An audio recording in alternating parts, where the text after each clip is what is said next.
ಟಿವಿ9 ಡಿಜಿಟಲ್ಗೆ ಸ್ವಾಗತ. ನಾನು ಮಧು ನಾಗರಾಜ್. ಈ ಹಿಂದೆ ಜನಸಂಖ್ಯೆ ಹೆಚ್ಚಾದ ಪರಿಣಾಮ ಸರ್ಕಾರವೇ 1 ಅಥವಾ 2 ಮಕ್ಕಳು ಸಾಕು ಅಂತ ಹೇಳಿತ್ತು. ಆದ್ರೆ ಈಗ ಕಾಲ ಬದಲಾಗ್ತಾ ಇದೆ.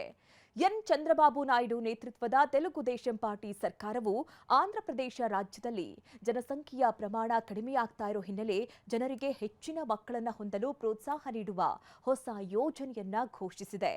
ಅಮರಾವತಿಯಲ್ಲಿ ನಡೆದ ವಿಧಾನಸಭೆ ಅಧಿವೇಶನದಲ್ಲಿ ಈ ವಿಷಯವನ್ನ ಮುಖ್ಯಮಂತ್ರಿ ಚಂದ್ರಬಾಬು ನಾಯ್ಡು ವಿವರಿಸಿದ್ದಾರೆ. ಇತ್ತೀಚಿನ ವರ್ಷಗಳಲ್ಲಿ ದಕ್ಷಿಣ ಭಾರತದ ಹಲವಾರು ರಾಜ್ಯಗಳಲ್ಲಿ ಜನನ ದರ ಅಂದ್ರೆ ಫರ್ಟಿಲಿಟಿ ರೇಟ್ ಕಡಿಮೆ ಆಗ್ತಾ ಇರೋದು ಸರ್ಕಾರದ ಗಮನಕ್ಕೆ ಬಂದಿದೆ. ಇದರಿಂದ ಮುಂದಿನ ದಿನಗಳಲ್ಲಿ ಯುವ ಜನರ ಸಂಖ್ಯೆ ಕಡಿಮೆ ಆಗಬಹುದು ಮತ್ತು ವಯಸ್ಸಾದ ಜನರ ಪ್ರಮಾಣ ಹೆಚ್ಚಾಗಬಹುದು ಎಂಬ ಆತಂಕ ವ್ಯಕ್ತವಾಗ್ತಾ ಇದೆ. ಈ ಪರಿಸ್ಥಿತಿಯನ್ನ ಗಮನದಲ್ಲಿಟ್ಟುಕೊಂಡು ರಾಜ್ಯ ಸರ್ಕಾರ ಹೊಸ ಜನಸಂಖ್ಯಾ ನೀತಿಯನ್ನ ಯೋಜಿಸ್ತಾ ಇದೆ. ಈ ಯೋಜನೆಯ ಪ್ರಕಾರ 2ನೇ ಅಥವಾ 3ನೇ ಮಗು ಹೊಂದುವ ದಂಪತಿಗಳಿಗೆ ಸರ್ಕಾರದಿಂದ 25,000 ಪ್ರೋತ್ಸಾಹಧನ ನೀಡಲಾಗುತ್ತೆ. ಈ ಹಣವನ್ನ ಮಕ್ಕಳ ಪಾಲನೆ, ಪೋಷಣೆ ಮತ್ತು ಕುಟುಂಬದ ಆರ್ಥಿಕ ಸಹಾಯಕ್ಕಾಗಿ ನೀಡಲಾಗುತ್ತೆ ಅಂತ ಹೇಳಲಾಗಿದೆ.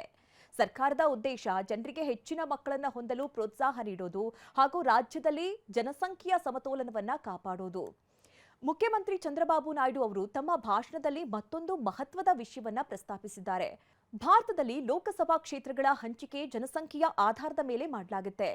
ಉತ್ತರ ಭಾರತದ ಕೆಲವು ರಾಜ್ಯಗಳಲ್ಲಿ ಜನಸಂಖ್ಯೆ ವೇಗವಾಗಿ ಹೆಚ್ಚಾಗ್ತಾ ಇದೆ. ಆದರೆ ದಕ್ಷಿಣ ಭಾರತದ ರಾಜ್ಯಗಳಲ್ಲಿ ಜನಸಂಖ್ಯೆಯ ವೃದ್ಧಿ ಕಡಿಮೆ ಆಗ್ತಾ ಇದೆ. ಈ ಕಾರಣದಿಂದಾಗಿ ಭವಿಷ್ಯದಲ್ಲಿ ದಕ್ಷಿಣ ಭಾರತದ ರಾಜ್ಯಗಳಿಗೆ ಸಂಸದೀಯ ಪ್ರತಿನಿಧಿತ್ವ ಕಡಿಮೆಯಾಗುವ ಸಾಧ್ಯತೆ ಇದೆ ಅಂತ ಅವರು ಕಳವಳ ವ್ಯಕ್ತಪಡಿಸಿದ್ದಾರೆ. ಇದರ ಜೊತೆಗೆ ಜನನ ದರ ಕಡಿಮೆಯಾಗ್ತಾ ಇದ್ರೆ ಮುಂದಿನ ಕಾಲದಲ್ಲಿ ಕೆಲಸ ಮಾಡುವ ಯುವಜನರ ಸಂಖ್ಯೆ ಕಡಿಮೆ ಆಗಬಹುದು. ಇದರಿಂದ ಆರ್ಥಿಕ ಅಭಿವೃದ್ಧಿಗೂ ಪರಿಣಾಮ ಬೀರಬಹುದು. ಅದರಿಂದ ಈಗಿನಿಂದಲೇ ಕ್ರಮ ತೆಗೆದುಕೊಳ್ಳುವುದು ಅಗತ್ಯ ಅಂತ ಸರ್ಕಾರ ಅಭಿಪ್ರಾಯಪಟ್ಟಿದೆ. ಆದರೆ ಈ ಘೋಷಣೆಗೆ ಜನರಿಂದ ಮಿಶ್ರ ಪ್ರತಿಕ್ರಿಯೆ ವ್ಯಕ್ತವಾಗ್ತಾ ಇದೆ.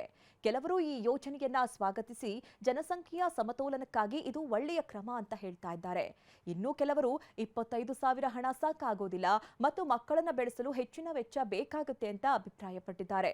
ಒಟ್ಟಾರೆ ನೋಡಿದ್ರೆ ಆಂಧ್ರಪ್ರದೇಶ ಸರ್ಕಾರದ ಈ ಯೋಜನೆ ಜನಸಂಖ್ಯಾ ನಿರ್ವಹಣೆಯಲ್ಲಿ ಹೊಸ ಚರ್ಚೆಗೆ ಕಾರಣವಾಗಿದೆ.